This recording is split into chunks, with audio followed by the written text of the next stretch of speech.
And hello and welcome to another episode of Startup Caps, your eye on startup capital movements in Africa, where over the next couple of weeks we'll be unpacking just exactly where the capital is going when it comes to new ventures in Africa.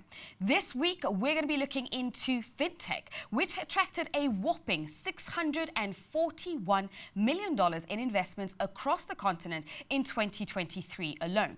Notable deals include the massive $360 million Series C round for PageJoy, a US-based company that offers smartphone financing to underserved populations, as well as the $255 million deal raised by M-Kopa, a Kenyan company that provides financing for solar energy and other essential services, as well as the $141 million investment in Flutterwave, a Nigerian fintech firm that simplifies payments for African businesses. Now let's start off by taking a look at how the fintech sector is faring.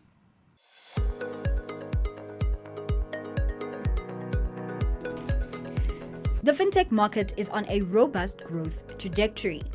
From a valuation of $312.9 billion in 2024, it is projected to expand to $556.5 billion by 2030. The Asia-Pacific region is anticipated to overtake the United States as the leading market, driven by rapid developments in China, India, and Indonesia. Africa is experiencing a surge in fintech activity. Its market revenues are expected to reach $65 billion by 2030, reflecting a growth rate far exceeding global averages alongside Latin America.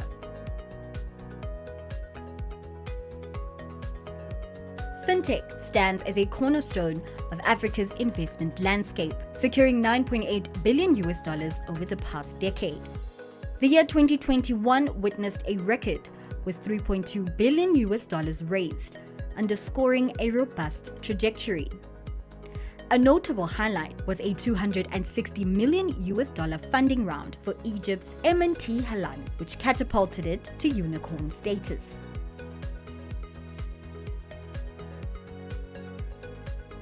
Nigeria leads in fintech investments on the continent with $2.36 billion, followed by South Africa and Egypt. The mergers and acquisitions sector has seen significant activity, with a 271% increase in deals over the past 3 years, led by South Africa and Nigeria. Despite this high activity, fintech accounts for less than a third of all exits on the continent, suggesting a potential bottleneck in achieving successful exit strategies.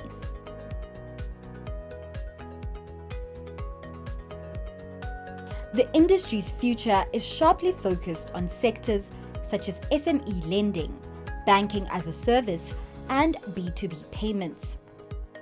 Artificial intelligence is increasingly integral, improving efficiencies in financial processes and customer service. As these technologies mature, they are set to further revolutionize how businesses and consumers interact with financial services. Gender diversity in fintech is gradually improving. As of 2023, 21.1% of fintech companies had female co-founders, up from previous years. This is seen as a positive step towards more inclusive and diverse industry practices. Fintech continues to be a major force in economic transformation, impacting markets and influencing the future of finance on a global scale. As it evolves, fintech is not only changing how money is managed, but also who is at the forefront of managing it. And now that we've seen just exactly where we are, we thought we'd invite those calling the investment shots for an overview of the investment landscape. My first conversation is with Janae Duplessis, Managing Partner at Launch Africa Ventures, and Founder and Chief Executive Officer Mohau Polo Leteka at IDF Capital. Okay, so I want to talk about the elephant in the room, Janae. Lack of exits. We're talking about the sector that has attracted over 75% of the deal flow of the venture capital. And yet we're seeing a significantly small number of exits. Why is that? Yeah, we have to remember that we are very early in our journey right now. This ecosystem is about 10 years Fintech takes about 75% of the capital away from all the other sectors, but we've only seen 33% of the exits in the continent come from Fintech. So in the past 3 years, there's been 100 exits and 34 has been Fintech exits. The reason driving that is in our early journey, we are building large companies. So we are looking for the Paystack being acquired by Stripe. We are looking for World Remit's 500 acquisition.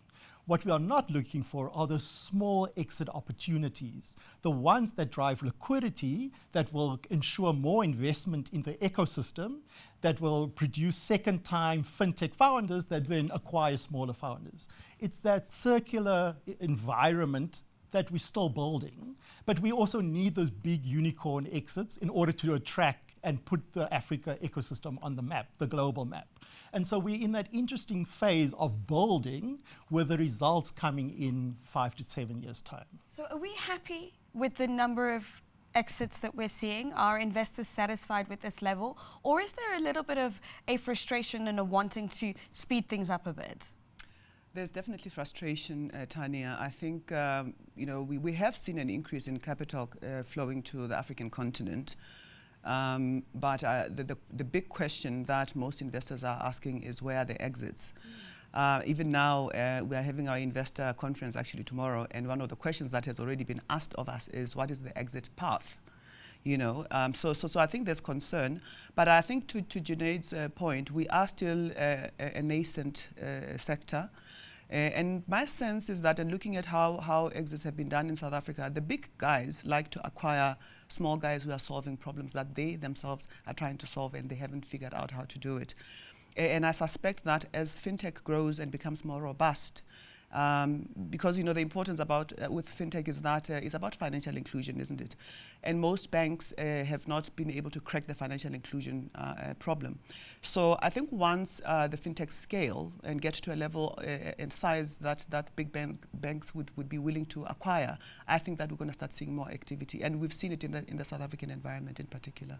Now, the term fintech is one that I find quite interesting, because ultimately, we're talking about financial technology. But to be able to transact, to trade, to do anything that has to do with commerce, with goods and services, whether it's B2B or B2C or B2D or any kind of Bs, there's a fintech element to that. And I feel like a lot of deal activity gets assigned to fintech, which may not necessarily be the case. Just like to get your thoughts on this. You're absolutely correct. Fintech is the basis for all of the transactions. Certainly one of the things that we look to is, how do Africans transact? And then how do they move? How do they educate themselves? So those are the verticals. And so the primary basis of all the VC technology startups that we're seeing on the African continent, there's got some level of embedded fintech in it. When you look at the pure definition of fintech, there are certain verticals within just financial technologies. Credit, we're seeing a lot of lending, specifically SME lending happening. Financial rails, so how do fintech, what are the rails that they need to build on their businesses? So payment gateways, for example, is a good example of financial. Banking, we've seen the proliferation of a lot of newer banks. In one of our star portfolio companies is Kuda in Nigeria, the fastest growing neobank in the world, with more than 6 million customers in 3 years. And we're seeing business on both business and consumer banking, SME banking being developed. And then, of course, remittances, which is the ability to transact and send money from anywhere in the home, back home, or even to foreign countries. So we look at fintech on around 9 different verticals, and we ensure that we are diversified across all of those. So, Paulo, coming back to you, fintech obviously being the biggest attractor of capital, how do you see the biggest opportunities within fintech going into this new era of AI, this new era of digital transformation across the continent?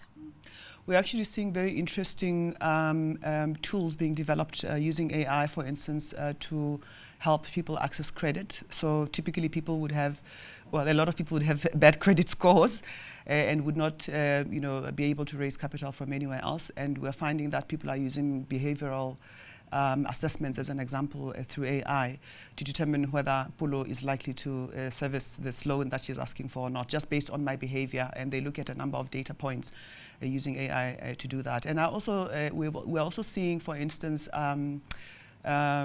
facial recognition technology coming through as well. So as you know, a lot of people on the continent are still don't have access to being properly identified. And once you're not able to be identified, it means that you don't have access. You don't have access to basic services, whether it's health, whether it's financial services. So we're starting also to see that kind of development taking place, which will be great because, again, it will lead to more financial inclusion. Now, you mentioned something. I mean, you mentioned it from a consumer perspective in terms of the opportunities that digitalization and AI offer in terms of providing services. But there's another element when we're looking at the investment landscape, is where the funding is going to.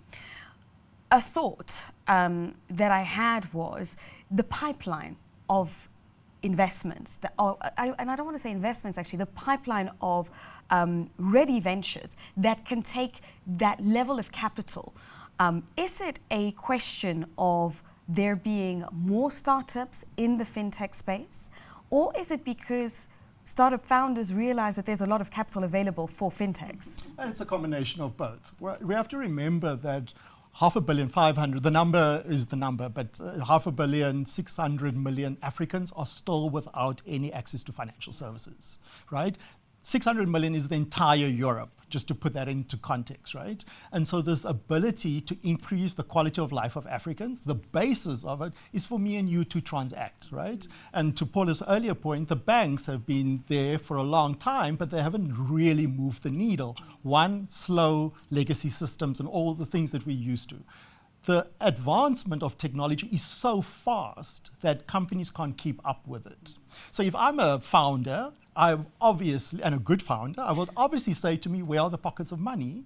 And then to Paula's earlier point, how do I solve real world problems around that? So it's a combination of both. We've got a huge pool of people that we have to improve the quality of life for, and the digital transformation in Africa is leapfrogging that. But also, if you're a good founder solving a problem in your community, you would want to solve it through a fintech rail, even if you're building an e-commerce platform, even if you're building an edtech. Okay, so you mentioned that we have a large number of Africans that are unbanked, that do not have access to bank accounts.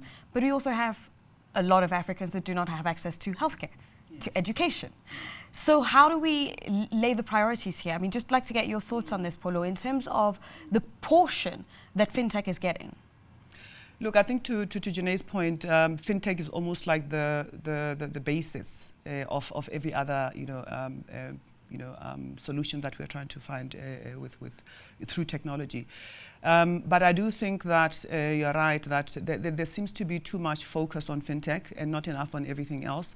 But we are starting to see. I mean, we've just done a health tech transaction just literally last week, where we're trying to solve the primary healthcare access to primary healthcare problem. So, for instance, in South Africa, we've got a very strong tertiary healthcare system, but it's overburdened because the primary healthcare system is not sufficient, or it's not doing what it needs to do. So people who need basic healthcare end up going to hospitals when they should actually be going to a clinic. And our clinics, of course, are not functioning as well as they should. So we're starting to see those kinds of developments taking place. In fact, we've looked at quite a few of similar models. We just did this particular transaction. So we are also starting to see a move. I mean, there's also, you mentioned clean tech earlier. There's definitely a move towards that. So I do think that we're going to start seeing some shift. I don't know whether it will swing from 75% to 20%, but I do expect that there will be a shift as we continue to seek solutions to our daily problems as Africans. And now that we've heard from the investors, let us take our eyes into those that are truly shaping the fintech ecosystem, the founders. Melanie Keita, CEO at Melanin Capital, and Nicole Dana, COO at Revio. Now, I want to start off by getting both of your perspectives in terms of what it's been like starting businesses in fintech, where there's a lot of attention, a lot of players, but also a lot of hurdles. What has it truly been like? And I want to start with you, Nicole. Well, it's such a privilege to build in an ecosystem that truly has the potential to shape the continent. But as you mentioned, you can't follow the typical startup approach of fail fast, play fast and loose with rules, because you're dealing with people's money, people's livelihoods, and of course it's a regulated sector. So I think it's a really interesting space where you've got to balance quick iteration, responsiveness to customer needs, and at the same time, make sure you're doing things in a way that is safe, secure, compliant, and acknowledges the big trust factor in African economies where we operate, which is often the biggest hurdle to adoption and getting your solution to scale. Melanie, from your perspective, what was your journey like? What would you say was the hardest thing that you had to deal with in starting your business? Yeah, for me, starting a fintech, it was an exciting journey, obviously, because there's a lot of investors' interest, and because there's a huge market that you can get into and be able to access really the underserved population and provide a solution that is transformative.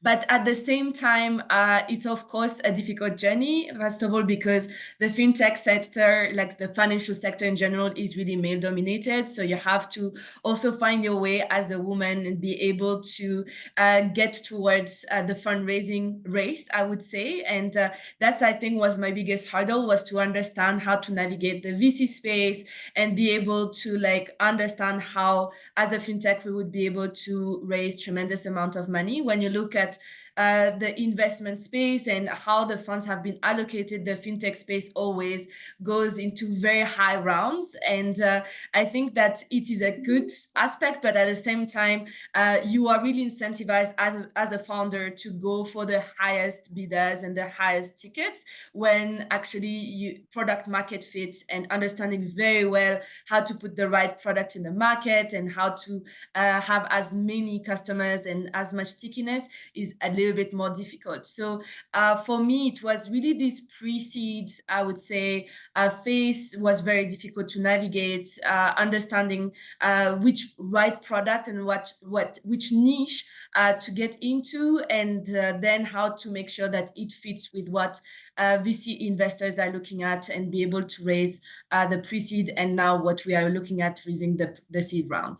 And that's an interesting dynamic that you mentioned there, Melanie, because at the one hand, you're looking at the market. You're developing a market that's developing a product that fits the market. But on the other hand, you're also trying to preface it with where you can find capital to actually go ahead and build that solution. So how do you balance the two? Yes, it's very difficult, because I think at the moment, for example, we have a very big attractivity when it comes to blockchain and AI type of technologies. And we are using actually blockchain for Melanie Capital. We are like a fully blockchain-backed neobank infrastructure. But at the same time, you have to really adapt it to the market. So we want to touch the micro businesses and the small and medium enterprises. And of course, for them, you have to really be concrete and pragmatic, and you can't just stay within the blockchain and cryptocurrency space. You really have to make sure that it really answers a direct need. So it is really this, I would say, wave from the VC space of going for very attractive, very groundbreaking technologies. And then you, as a founder, you have to be able to manage it and make sure that it fits what the customer is going. So the way that we have done it is by being on the ground as much as possible. So we have around 1,500 users in our platform, and we are not just having them digitally. We also go in the farms, we go into the shops, and really trying to understand the key problems and seeing now with our tech team how technology can solve those problems. But you have to be always in contact with the ground, because as much as you're trying to have disruptive technology, it really has to have a willingness to pay from the customer. And then once you've managed to achieve that, investors will follow, because they, of course, want sustainable business models. Yeah, and Nicole, from your perspective, I mean, because we're talking about product market fit, but there's also the regulatory environment, and being able to bring forward your fintech solution to the market and have regulation and governments that are enabling and even maybe providing conducive environments to allow you to do business. How has that journey been for you? I mean, if you look at regulation in Africa, there's been a huge amount of progress in governments now being more open to fintech, starting things like regulatory sandboxes and becoming clearer on what it takes to secure a license in different markets. There's still a long way to go in a number of areas, including being really transparent about the process to acquire certain licenses and keeping that fairly consistent with time. We see in markets like Nigeria, as an example, the regulator tends to be quite erratic around changing regulation, and that can create quite a lot of difficulty for a founder building in that market to know whether their business model is going to be sustainable over time. And especially when you're dealing with foreign capital, where most of venture capital flows from into the continent today, it's very difficult to relay that kind of challenge to investors who are used to a much more secure and stable and established regulatory environment. The other thing we see a lot of is concern around the macroeconomic climate in Africa. And one of the best areas for regulators to focus on at the moment is creating conducive conditions for tech startups to build. One of those is around currency stability. There is quite a significant concern from international investors around currency depreciation in markets like Egypt, in Nigeria, in Kenya, things like capital controls and exchange controls, creating easier ways to move money across borders. And then I'm really excited to see what comes from regulatory harmonization like the Africa Continental Free Trade Agreement. One of the big challenges for startups building across borders at the moment is that African markets are extremely fragmented on almost every parameter you can imagine. And so scaling from South Africa to another African market is just as difficult as scaling from South Africa to Philippines, as Time Bank has done so successfully recently. And so without that harmonization of standards, of regulations, it becomes really, really difficult for a startup to quickly show traction in more than one market, which is what they're under pressure to do to show a compelling enough total addressable market for venture capital-backed returns. Absolutely. And you mentioned something quite important when it comes to scaling. Now, one of the things that has come up quite a bit as we've had conversations about the show and about fintech in particular is the intersection towards fintech. And that's where I'd actually like to address my next question to you, Melanie. What I find quite fascinating with your business is that you're ultimately using climate data to be able to provide access to capital to African SMEs. And that's what we've seen fintech as being able to do. When we're talking about things such as the AFCFTA, where we're creating a borderless Africa, where we're allowing for the free movements of goods and services, how do you view the importance of fintech, of being able to bridge the gap for more businesses to trade amongst different African nations? No, absolutely. I think that's indeed what is the most exciting part about fintech is that you are able to plug in with different sectors, different types of business models in the ag tech, in the export-import sector, in the health tech, to use the data as a way to assess credit worthiness and provide financial services. So I think that now with the African Free Trade Agreement coming, we'll be able to see much more commercial flows happening, which means much more transactions going throughout the continent. And these transactions are able to showcase an actual track record about those businesses, and we're able to predict in a more accurate way how they will be able to generate revenues and then how they'll be able to pay back loans. And I think that now improving the trade will improve also the possibility for other fintechs to provide wallets or to provide neo-banking solutions where we will track and we'll be able to have digital transactions happening from Kenya to Senegal, from South Africa to Malawi, and so on. And this way we'll be able to include much more financial services from the traditional banks, which will use fintechs as softwares to be able to track those intercontinental flows and use this data to provide loans, to provide even saving services, FX services.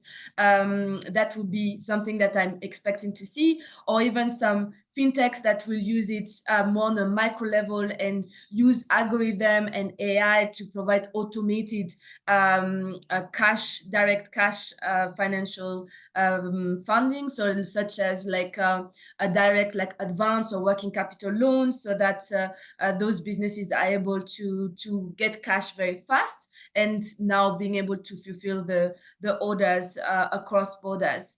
So yeah, I'm really excited to see this. I think this will also help in an area that is growing, but that we're very active in, which is the carbon trade.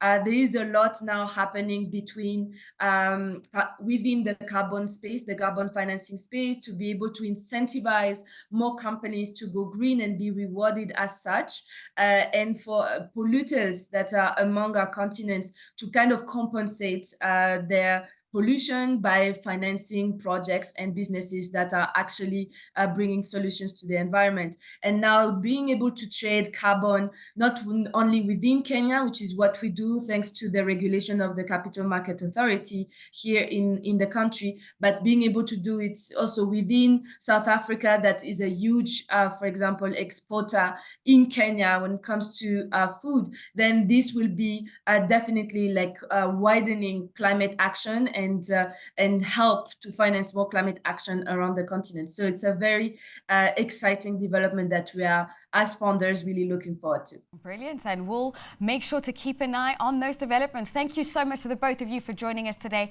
Really enjoyed our conversation. That was Melanie Keita, CEO at Melanin Capital, and Nicole Dunn, COO at Revio. And this is how we wrap up Startup Caps this week. We'll do it again next week, this time looking into gender lens. Where are the women at? Make sure to continue the conversation with us on social media. You'll find us on X, Instagram, Facebook, LinkedIn, and TikTok with the handle _StartupCaps, using the hashtag StartupCapsAfrica. And you can find out more about this week's episode by visiting our website, www.startupcaps.io. See you again next week.